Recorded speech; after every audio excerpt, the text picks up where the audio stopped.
បាទខ្ញុំបាទសូមលំអរកាយនិងគោរពជំរាបសួរទៅដល់ពុកម៉ែបងប្អូនយើងទាំងអស់គ្នាដែលនិយមចូលចិត្តលេងនៅឆ្នោតយួនក៏ដូចជាតាមដាននៅតម្រុយឆ្នោតយួនប្រចាំថ្ងៃបាទថ្ងៃនេះមកជួបជាមួយនឹងការឲ្យតម្រុយសម្រាប់ថ្ងៃទី24ខែ1 2026ណាពុកម៉ែបងប្អូនចឹងការពីម្សិលមិញដែលមានបានដាក់ជូនពុកម៉ែបងប្អូននៅតម្រុយឆ្នោតយួនណាឃើញថាចូលបាននៅក្នុងខ្ទង់ចិត្តចឹងតោះយើងទៅមើលលទ្ធផលឆ្នោតក៏ដូចជាតម្រុយការពីម្សិលមិញទាំងអស់គ្នាបាទមុននឹងឈានចូលទៅដល់ការឲ្យតម្រុយក៏ដូចជាផ្ទៀងផ្ទាត់នៅតម្រុយក៏សូមចិត្តពុកម៉ែបងប្អូនកុំភ្លេចចុច like ក៏ដូចជាចុចជាវនៅលើ channel របស់ admin ម្នាក់មួយផងណាពុកម៉ែបងប្អូនយើងអូខេតោះសម្រាប់តម្រុយការពីម្សិលមិញដែលមានដាក់ជូនគឺមាន4គ្រាប់សម្រាប់2លេខ31 37 74និង85និង3លេខ admin ឲ្យ357គុណនិង7 38គុណសម្រាប់លេខអគឺអខ្ទង់30និងអខ្ទង់7តើយើងទៅផ្ទៀងផ្ទាត់ជាមួយនឹងលទ្ធផលការពីម្សិលមិញសម្រាប់លទ្ធផលការពីម្សិលមិញម៉ោង4ប៉ុស A ប៉ុសហូនៅជួរទី1ណាបងប្អូនយើង A ហូគឺ59 2លេខនិង3លេខ425ប៉ុស B គឺ42 3លេខ663ប៉ុស C 63 3លេខ626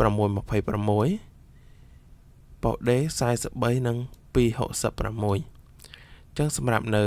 ក្នុងម៉ោង4នេះគឺតម្រុយរបស់ admin គឺអត់បានចូលទេណាពុកម៉ែបងប្អូនយើង admin ឲ្យ85គុណ58ចេញ59ណាពុកម៉ែបងប្អូនយើងគឺយើងបានចូលទេចឹង admin ក៏សូមអធិស្ឋានទៅដល់ពុកម៉ែបងប្អូនយើងផងសម្រាប់ម៉ោង4នេះតើយើងទៅផ្ទៀងផ្ទាត់នៅម៉ោង6បន្តទៀតសម្រាប់ម៉ោង6ពីលេខប៉ុស A គឺ77 19 86និង10គុណសម្រាប់3លេខគឺ484 417និង202និងប៉ុស B ពីលេខ57និង3លេខ022ប៉ុស C គឺពីលេខ22និង3លេខ570ប៉ុស D គឺ52និង3លេខ702បាទយើងឃើញថាតម្រុយរបស់ admin គឺ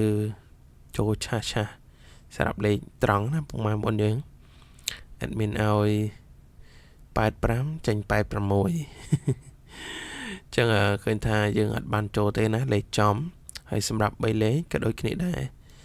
admin អត់តម្រុយបានចូលចំទេណាអត់បានចូលចំទេប៉ុន្តែយើងចូលបាននៅក្នុងលេខអស់មួយលេខណាអស់ខ្ទង់ចិត្តចឹងសម្រាប់តម្រុយនៅម៉ោង6នេះយើងចូលអត់បានច្រើនទេបានតែមួយប៉ុសតែប៉ុណ្ណោះប៉ុស A គឺអស់ខ្ទង់ចិត្តទៀតអូខេចា admin ក៏សូមជាស្រ័យណាស់ដល់ពុកម៉ែបងប្អូនយើងសម្រាប់តម្រុយ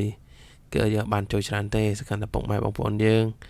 បានយកទៅអស់ហើយបានចូលណានឹង admin ក៏សូមចូលរួមត្រេកអរហើយសម្រាប់អ្នកអត់ត្រូវ admin ក៏សូមចូលរួមសោកស្ដាយណាក៏អភ័យទោសដល់ពុកម៉ែបងប្អូនដែលយកតម្រុយរបស់ admin ទៅផ្សំណាអត់បានត្រូវអូខេតោះយើងទៅផ្ទៀងផ្ទាត់ទៅមើលនៅតម្រុយសម្រាប់ថ្ងៃទី24ទាំងអស់គ្នាណាចឹងសម្រាប់ពុកម៉ែបងប្អូនដែលមិនតបានចុច like ក៏ដូចជាចុចជាវឲ្យ channel របស់ admin ក៏សូមជួយចុច like ក៏ដូចជាចុចជាវដើម្បីឲ្យ admin ណាឆាប់បាន like ជូនពុកម៉ែបងប្អូនណាឲ្យមាន subscribe មានជាវច្រើនគឺ admin នឹងធ្វើការ like នៅលទ្ធផលជូនពុកម៉ែបងប្អូនសម្រាប់តាមដានអូខេតោះយើងទៅមើលនៅលទ្ធផលអត់ជាស្រ័យណាតម្រុយសម្រាប់2លេខ admin មាន4គ្រាប់ឲ្យពុកម៉ែបងប្អូនគឺ21 27 64និង93ហើយសម្រាប់3លេខ admin មាន2គ្រាប់គឺ627គុណជាស្រ័យ627គុណនិង431គុណនិងចុងក្រោយគឺលេខអណាលេខអគឺadmin ឲ្យអខ្ទង់20និងអខ្ទង់60បាទចឹងសម្រាប់តម្រុយសម្រាប់ថ្ងៃទី24 admin បានដាក់ជូនពុកម៉ែបងប្អូនតែប៉ុណ្ណេះអាចសង្ឃឹមថាពុកម៉ែបងប្អូនយកទៅផ្សងសំណាងឲ្យបានចូលត្រូវហេងទាំងអស់គ្នាណាហើយសម្រាប់ admin ក៏សូមអរគុណទៅដល់ពុកម៉ែបងប្អូនដែលតែងតែតាមដានក៏ដូចជាចុចជាវចុច like នៅលើវីដេអូក៏ដូចជា channel របស់ admin ចឹងក៏ជូនពរពុកម៉ែបងប្អូនយើងទាំងអស់គ្នារកទទួលទានមានបានតាណាមកណាប្រកបដោយសុខសុវត្ថិភាពទាំងអស់គ្នាចឹងadmin ក៏សូមគោរពលាពុកម៉ែបងប្អូនតែប៉ុណ្ណេះយើងនឹងជួបគ្នានៅវីដេអូតម្រុយក្រោយៗទៀតណាពុកម៉ែបងប្អូនយើងបាទសូមអរគុណ